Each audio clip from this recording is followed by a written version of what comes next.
Now, the concept of accountability stretches that a little bit, and it forces us to move out of that situation. We're going to try for a couple minutes today to pry ourselves away from the privatized faith kind of thinking, as we realize God's called us actually to be accountable to each other and ultimately to Him. Now, the concept of accountability is nothing new to us, really, as we think about it in all reality, right? We understand and we operate, we function under an element of accountability all the time. Accountability is essentially making ourselves subject to someone else. Okay, if you want kind of an easy definition of accountability, that's what it would be. When we make ourselves subject to somebody else, it's realizing that we're responsible to someone else for our actions and attitudes even. So if you have a bank account, right, you basically understand accountability. When you establish your bank account, you promise them that you'll keep more money in there than you'll write checks for, right? So that's you're responsible to do that. And if you break that and you just decide to write however many checks you want, you will get a little accountability notice or something, or an email. They call you now, from your bank saying, send us money now, or you're in deep trouble. But that's accountability.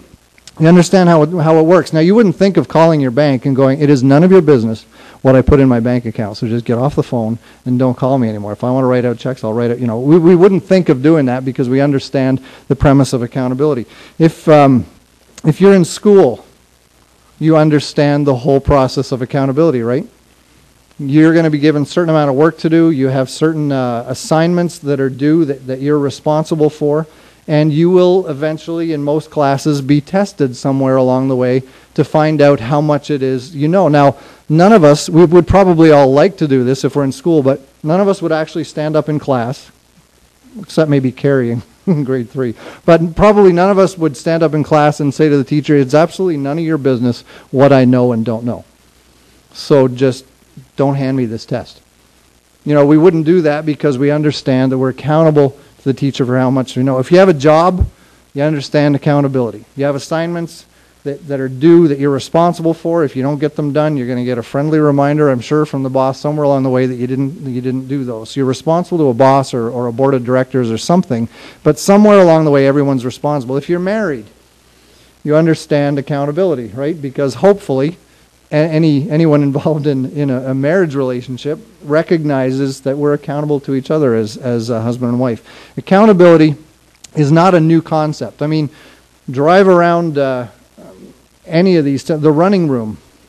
That place is unbelievable. But I've talked to some people that are involved in the running room, and they're unbelievably accountable to each other. If you're 5 minutes late, there's 30 people on the phone hollering at you saying, where are you? So there's a built-in accountability. Weight Watchers. I mean, talk about just about any organization you want. Accountability is something we recognize and understand. Now, the strange thing is that we understand accountability as it relates to our bank accounts and as it relates to school, or maybe as it relates to the running room and as it relates to relationships with other people. But oftentimes when it comes to our spiritual lives, I at least resist accountability. There's a real tendency, I'm very quick to be defensive and to develop this mindset. Look, my relationship with God is my business. It's between Him and me. You mind your business. You keep your relationship between you and Him. I'll keep mine between Him and me, and we'll stay friendly that way.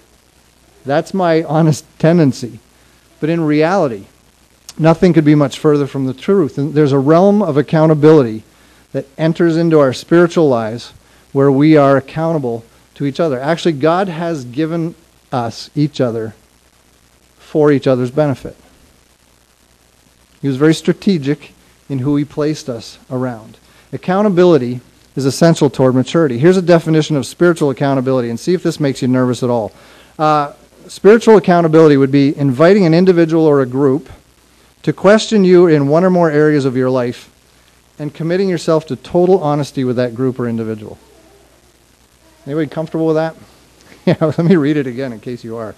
Inviting an individual or a group to question you in one or more areas of your life and committing yourself to total honesty with that group or individual. Now, just hearing that, I go, ugh, kind of don't want to, I'd rather not go there. But it's developing relationships where somebody has the permission to ask us the hard questions.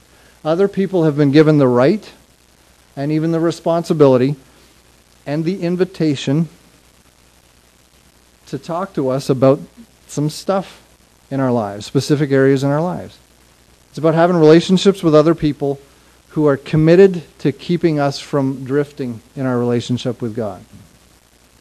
Other people who are committed to helping us keep our priorities straight, okay, on a number of different areas.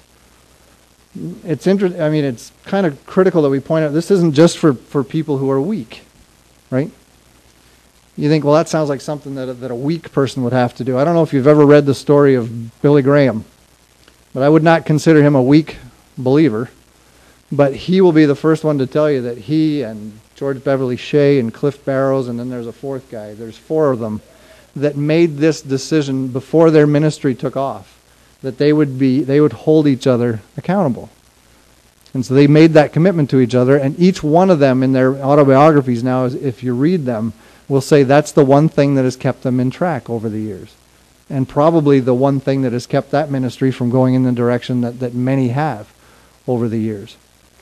So it's not just for relating to somebody who's weak. This is for everybody who's serious about growing and maturing in their faith and staying on track. Because you know what accountability does? It takes some things that we would say that we believe in, but we don't really do. Okay, because probably all of us have that. There's things in our life that we would say, we'd agree that we believe in, but we don't really do. And it helps move them out of a world of theory, saying we believe in them, into the world of practice, making it part of what we actually do. Because I don't know about you, but my problems aren't usually that I'm believing the wrong things. That's not the root of most of my problems. Or that my priorities aren't in order, at least in my mind. Because I have my priorities in order up here.